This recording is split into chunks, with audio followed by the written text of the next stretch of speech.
Mythology from Omnibus 4. Myths are lies, Jack insisted to his friend as they strolled alongside a river. He continued, I love reading the myths and have done so ever since I was a boy. Still, they are lies and therefore worthless, even though breathed through silver.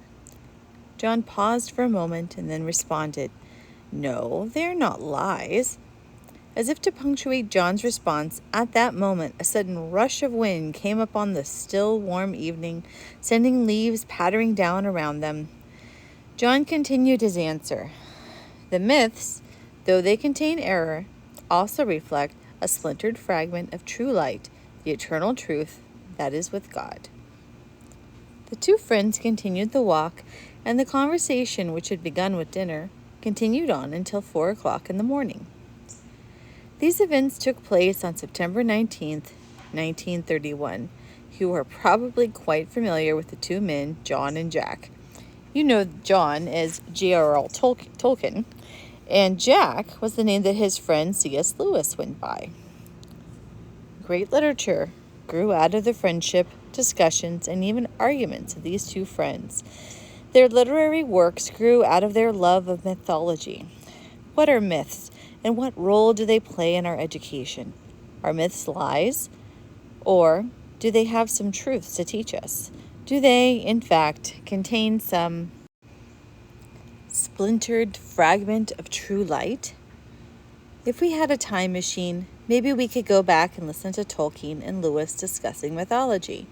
We all know we can't do that. And further, if you stayed up until 4 in the morning with Jack and John, you would likely fall asleep during math class. General information, author, and context. What do you want to do when you retire? What do you hope for when you are 90? You probably do not think much about these things. Yet Edith Hamilton's greatest accomplishments came after her retirement, and her greatest honor came at age 90. Hamilton, from 1868 to 1963, grew up in a home filled with literature and languages. She and her siblings played games about King Arthur's knights or the siege of Troy. Edith was a born reader with a phenomenal memory and a gift for telling stories. A cousin remembered her at age 13, combing her hair while reading a book written in Greek. Being schooled in the days before classical learning fell from academic graces, Hamilton read Greek and Latin classics for pleasure all her life. After graduating from Bryn Mawr College, she became the first female admitted at the University of Munich. For 26 years, she was the headmistress at the Bryn Mawr School for Girls, where she won the hearts of her students and raised the school's prestige.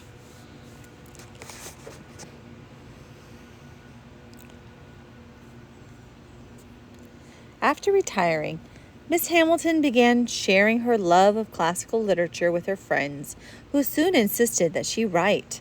At age 63, her first book, The Greek Way, came out. Other books followed, including The Roman Way, The Echo of Greece, and, in 1942, Mythology, her most popular book. Her writings earned her numerous awards, but her highest honor came when at age 90, she traveled to Athens and received honorary citizenship of the city she had so long loved. Significance. One of the best-kept secrets in school is how much fun learning literature is. More than just fun, literature enlarges our capacity to understand ourselves and the world.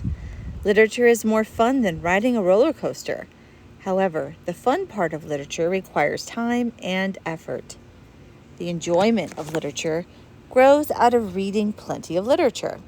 The whole shelf of separate books you see in a library is all part of a web or network. To better understand the recent books, you have to go back to the sources. The two main sources for our literature are the Bible and mythology, particularly Greek mythology. Without an awareness of mythology, you cannot understand ancient, medieval, or modern literature. Without an awareness of mythology, you would not understand numerous literary references or some Bible verses, such as Acts 12. Handbooks of mythology are useful, but they usually leave out the poetic and narrative features of mythology. For the myths are stories, and some of the greatest stories, in fact, ever told. Mythology can be considered as a short story collection, a reference book, and a guide to understanding ourselves and others. Having a knowledge of mythology at one's fingertips is an intellectual benefit in many ways. Myths are parable-like. Myths are philosophical. Myths are psychological insights into the mind. Myths are pictures of the dangers of pride, ambition, and passion. In reading mythology, you will see the same kinds of stories you learn from the daily newspaper. However, you will remember the myths. Main characters. In the northeastern portion of Greece stands Mount Olympus, home to the 12 greatest gods of Greek mythology, who are called the Olympians. The most powerful is Zeus, the lord of the sky. His brother Poseidon rules the sea, and another brother, Hades, the underworld. Zeus's wife Hera is the protector of marriage. Many myths revolve around Zeus's love affairs and Hera's jealousy. Zeus's children, including Athena, Apollo, Aphrodite, and Ares, each have particular areas of rule. Other divinities live on earth, such as Dionysus, god of wine, and Demeter, goddess of wheat. There are the 9 muses associated with artistic creativity, the 3 fates who determine people's destinies, and furies, sirens, and other beings, some of whom were neither quite human nor divine. Some human characters, like Achilles and Aeneas, have both a divine and a mortal parent. Greek mythology is filled with the journeys and battles of heroes. Such were heroes like Jason, Odysseus, and Hercules. Some myths, like Pyramus and Thisbe, focus on love and death among the more ordinary people. The divinities interact in the world of humans, often resulting in conflicts whenever humans challenge, romantically attract, or somehow please a god. With so many divine and human characters to remember, begin with the most prominent figures, like Zeus and Hercules. Mythology is not only a great book to read, but it is a resource to use over and over again. One of the main sources for classical mythology was the Metamorphoses by the Roman writer Ovid. Hamilton says of him, "He told almost all the stories, and he told them at great length." Although Hamilton disapproved of Ovid's viewpoint, which she saw as disrespectful toward the myths, she follows his method in her extensive retelling of the stories.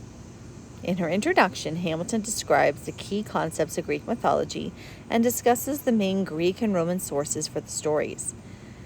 The first major portion of the book describes the pantheon of gods and goddesses, the creation of the world and of mankind, and the earliest heroes. More stories of heroes and their adventures, along with stories of lovers, are then told. The Trojan War was a major subject for plays, poems, and epics, but the ancient writers assumed the audience knew the whole story of that war. Hamilton provides a complete account of the war and includes summaries of Homer's Iliad and Odyssey and Virgil's Aeneid. The surviving dramas are summarized in a retelling of the stories of great families, such as the House of Atreus, which includes Agamemnon in Iphigenia, and the royal house of the Thebes, whose descendants include Antigone. In the latter part of the books, shorter myths are told.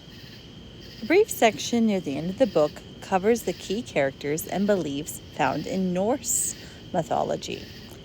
Genealogical charts at the end of the book increase its usefulness as a reference work to keep handy while reading the original mythological stories. Worldview. One of the great byproducts of sitting in a classroom listening to a teacher is daydreaming. We know that you always pay attention in class and never daydream, but some of the other students around you daydream quite often. This is one of the few times you will be encouraged to daydream in class. Imagine being stranded on an island instead of being in the classroom. The idea of being on a deserted island is popular in books and movies. Remember reading Robinson Crusoe and Swiss Family Robinson? Or have you watched the movie Castaway? Or did you read the book Lord of the Flies? Here's another, Gilligan's Island. We will allow our imaginary island to be in a tropical setting with lots of fruits and berries growing all around and with fish easily caught along the shore. Sorry, but pizza delivery cannot be part of the imagining. We can allow some vital necessities to wash up on the shore after the shipwreck so you can have tools, clothes, a toothbrush, an iPod, and lots of sunscreen lotion. For the next few years, you have nothing to do but enjoy fun in the sun, sand, and surf. Let's also assume you will be rescued in a few years. Here's a problem. After your rescue, you will have to complete the high school courses you missed. To prevent that, let's have a box of books wash up on the shore. They would have to be securely sealed and wrapped in saltwater ruins books. Let's imagine that among the books is one titled 300 Recipes for Bananas and Fish, along with another titled The Dummy's Guide to Surviving on a Deserted Island. The two chief books, however, are the Bible and Mythology by Edith Hamilton. On that small shelf made from a loose board that washed up, you have the foundations for the literature of Western civilization. With two books, you can understand the two worldviews that have been clashing for thousands of years. With two books, you can gain an understanding of literary references, allusions, phrases, and ideas. With two books, every genre of literature, all of the recurring plot structures, and an inexhaustible supply of character studies are available. With two books, you have answers to the key questions regarding how the world got here, why we are here, and why things happen as they do. Also, these two books address the great mystery of death and the afterlife. Thankfully, both books are delightfully written and filled with adventure, war, romance, and comedy. If you look around the room where you are now, it might not resemble our imaginary island.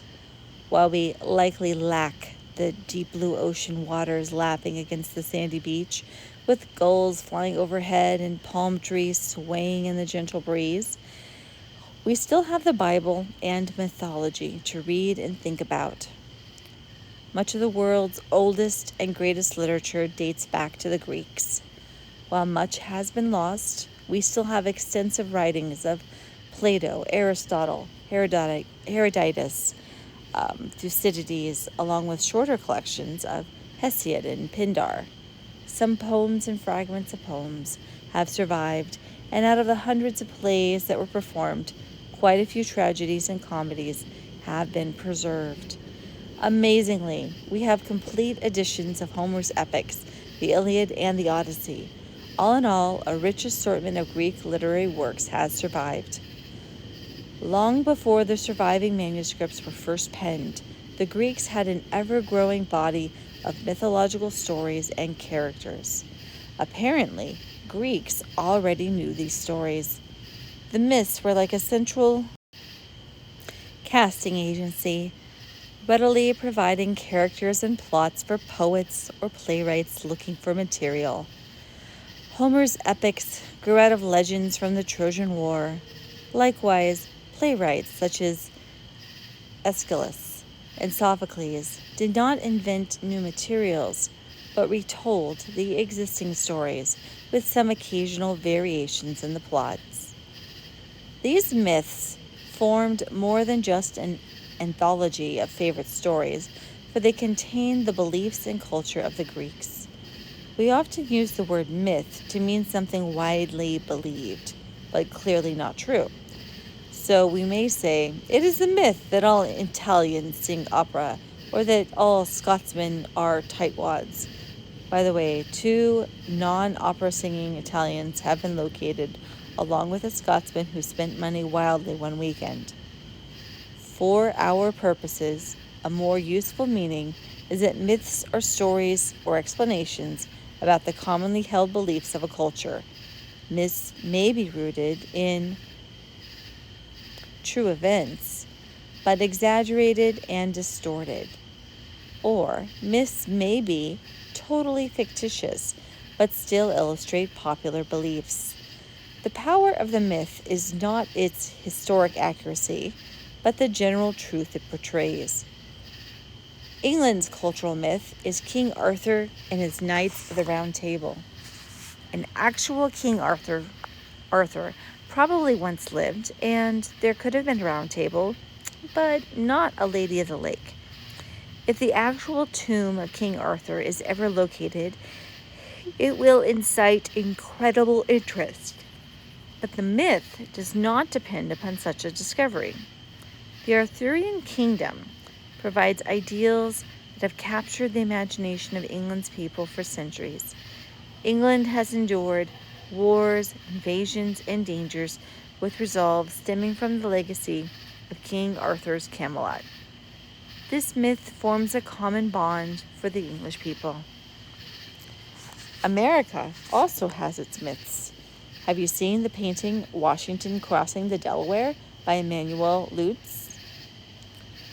Is that painting mythical or historically accurate? The crew shows men, possibly one woman, representing all of the ethnic and social groups that joined the patriotic cause. Central to the picture is George Washington, standing astern in the boat, sternly facing forward. This painting is based on Washington's crossing of the Delaware River on Christmas night in 1776 to launch a surprise attack on the enemy at Trenton. The painting captures Washington's dedication, the soldiers' hardships, and the incredible daring of the American cause in the war. But painting is mythical. First, the painting presents this night crossing in bold, bright hues, whereas an accurate painting of a boat crossing a river by night would be quite dark. Second, if Washington had been standing up in a boat crossing a river, someone would have said, "No disrespect, sir, but you are rocking the boat. Please sit down." And how likely is it that Washington's boat would have included a New England seaman, an African American, a Scottish immigrant, a woman, a farmer, a wounded man, a merchant, and Lieutenant James Monroe carrying a half-furled flag? But historical inaccuracies aside, the painting still powerfully tells the story of America's war for independence. Myths of all nations and cultures take shape around certain central themes. Myths attempt to explain creation, divinity, and religion. They probe the meaning of existence and death and account for natural phenomena. Finally, as in the case of the Washington painting, they chronicle the adventures of national heroes. All myths are pictures of a culture. If you understand the myths, you understand the culture. Change the myths, and you change the culture. Myths are evidences of the common beliefs, and as such, are evidences of a culture's religious foundations. Mythological beliefs reveal the heart of a culture.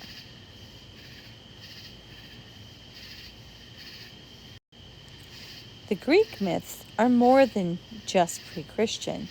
They're also anti-Christian.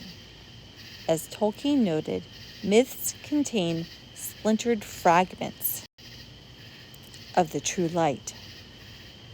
As Lewis realized, myths emphasize the theme of the dying God, which came to a historical fulfillment in Jesus Christ.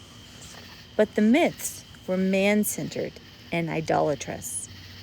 As Edith Hamilton noted, the Greeks made their gods in their own image. Romans 1:18-33 explains why sinful men reject God and worship the wrong things. Men suppress the truth in unrighteousness, even though the true God may be known through creation. Fallen men become futile in their thoughts, and their foolish hearts are darkened. We can then say of the Greeks, along with other unbelieving cultures, professing to be wise, they became fools. The immorality resulting from the suppression of the knowledge of the true God is detailed in verses 24 to 33. If this Bible passage explains the key thoughts, themes, and practices of the Greeks and of their mythology, why should a Christian study them? A person wanting to understand the Western world must understand the Greek culture. Paul and his missionary companions knew the Greek language and culture when they began their missionary journeys. At that time, the Greek culture, then referred to as Hellenistic culture, far more than the Roman, Jewish, or Egyptian cultures, permeated the known world. Without knowledge of other things Greek, Paul could not have evangelized Athens, Corinth, or other Greek cities. Since we are not evangelizing the ancient world, can we then dispense with the beliefs common to the Greeks? Knowledge of some ancient cultures can be left to the specialists or confined to the museum, but not the pervasive Greek culture. As often noted, although Rome conquered Greece, Greece conquered Rome in terms of culture. The Greek cultural presence continued as Christianity spread throughout Europe. During the early Christian era, and then into the medieval era, many aspects of Greek civilization were salvaged from the past. From Aristotle's Poetics to Zeno's Stoic philosophy, Greek writings and ideas have been taken out of storage, polished up, and used and reused over and over again. You cannot understand the Church Fathers without some understanding of Greek ideas. Augustine's Confessions, his spiritual autobiography, reveals his experiences with the varieties of Greek thought before his conversion to Christ. Even after his conversion, he never completely removed all Greek ideas from his theology. All studies of philosophy begin with the Greek philosophers, notably Plato and Aristotle. Greek poetic and dramatic literature provides the genres and models for all subsequent literary forms. The four forms listed in Aristotle's Poetics, which are lyric, tragedy, comedy, and epic, are still the major classifications of literature, and the canon of Western literature is drenched with mythological names, references, and reused plots. We can benefit from learning from the Greeks without succumbing to the temptation to offer sacrifices to the gods of Mount Olympus. Horrible weapons, once used on battlefields, become objects for our education and entertainment in a museum. The Greek gods and goddesses may have inspired awe and fear at one time, notwithstanding their foolish and wicked behavior. But to us, their human-like weaknesses and foibles reduce them to pitiful or laughable characters. One can hardly take the womanizing Zeus and the ever-jealous Hera seriously.